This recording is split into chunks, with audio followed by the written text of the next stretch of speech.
আসসালামু আলাইকুম। আশা রাখি ভালো আছেন সবাই। আজকে শুক্রবার দিন জুম্মার নামাজের পর চলে আসলাম। একজন শেষ গ্রাহক আবেদন করেছে একটি শেষ সংযোগের জন্য। পূর্বেও উনি একটি শেষ সংযোগ নিয়েছে।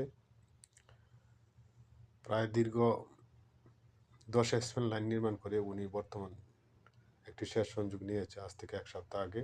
পূর্বেও উনার লাইন সম্বন্ধে আপনাদেরকে একটি ভিডিও দিয়েছিলাম। এই যে দেখছেন, এই সংযোগটি উনি 1 সপ্তাহ আগে নিয়েছে। উনি এই সংযোগ নিতে 10 কোটির লাইন নির্মাণ করেছেন, যার ব্যয় উনি 4,80,000 টাকা শুধু লাইন নির্মাণ বাবদ জমা দিয়েছেন। তারপর আবার ট্রান্সফরমার নিচে ক্রয় করে নিয়েছেন। অনেক ব্যয় সাপেক্ষে উনি একজন শিক্ষিত এবং ইয়ং স্মার্ট কৃষি উদ্যোক্তা। এই যে এখান থেকে আবার আরেকটি বোরিং ওইখানে 300 ফিট দূরে করেছেন। এখানে আরেকটি বোরিং আছে। বর্তমানে এই বোরিং থেকে ওইখানে জরুরিভাবে উনি পানি দিচ্ছেন। এখানে আরেকটি সংযোগের আবেদন করেছেন, তার প্রেক্ষিতে আজকে এই যে মাপতে আসলাম।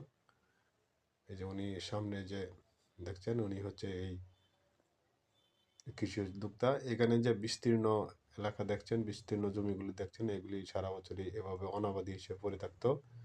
কারণ হচ্ছে এখানে বিদ্যুৎ সংযোগের ব্যবস্থা ছিল না। ডিজেলের দামের সাথে কৃষকের যে চাষাবাদ এবং উৎপাদন খরচ এর কোনো মিলে না, যার জন্য কৃষক এই জমিগুলি সারা বছর এভাবে অনাবাদি হিসেবে পড়ে থাকতো। এই যে উনি হচ্ছে একজন ইয়ং কৃষি উদ্যোক্তা ভাই, নাম হচ্ছে মোহন চৌধুরী। যে উনি একটি সুযোগ নিয়েছেন 1 সপ্তাহ আগে। আবারও একটা বিশাল পদক্ষেপ উনি নিয়েছেন, যাতে এই অনাবাদি জমিগুলি চাষাবাদের আওতায় চলে আসে। এই জমিগুলি চাষাবাদের আওতায় চলে আসলে দেশের খাদ্য চাহিদার অনেকটাই কাজে আসবে। এখানে প্রায় 1000 কাঠার মতো জমি আছে। এই টোটাল জমিটুকুই উনি এই সেচ সংযোগ দুইটা দুজি, একটা অলরেডি হয়ে গেছে, আরেকটা ওটা হয়ে গেলে এই টোটাল জমিটুকু চাষাবাদের আওতায় চলে আসবে। ফসল উৎপাদন হবে, কৃষকের সচ্ছলতা বাড়বে, আর্থিক সমস্যার সমাধান হবে, খাদ্য উৎপাদন হবে। তারই প্রেক্ষিতে উনি একটা সাহসী উদ্যোগ নিয়েছেন। পূর্বে একটি সংযোগ নিয়েছেন 10 কোটি লাইন নির্মাণ করে। এখন আরও এটা মেপে দেখলাম প্রায় 330 ফিটের মতো।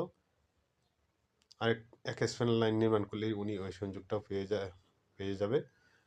দোয়া রাখি অচিরেই যেন এই সংযোগটা হয়ে যায় এবং এখানকার যারা জমি আছে, কৃষি জমি আছে, সমস্ত জমিটুকু যাতে চাষাবাদের আওতায় চলে আসে, দেশের খাদ্য উৎপাদন হয় এবং দেশের খাদ্য চাহিদা অনেক অংশ অগ্রণী ভূমিকা রাখবে। আশা করছি। এই যে উনি হচ্ছে মোহন চৌধুরী ভাই।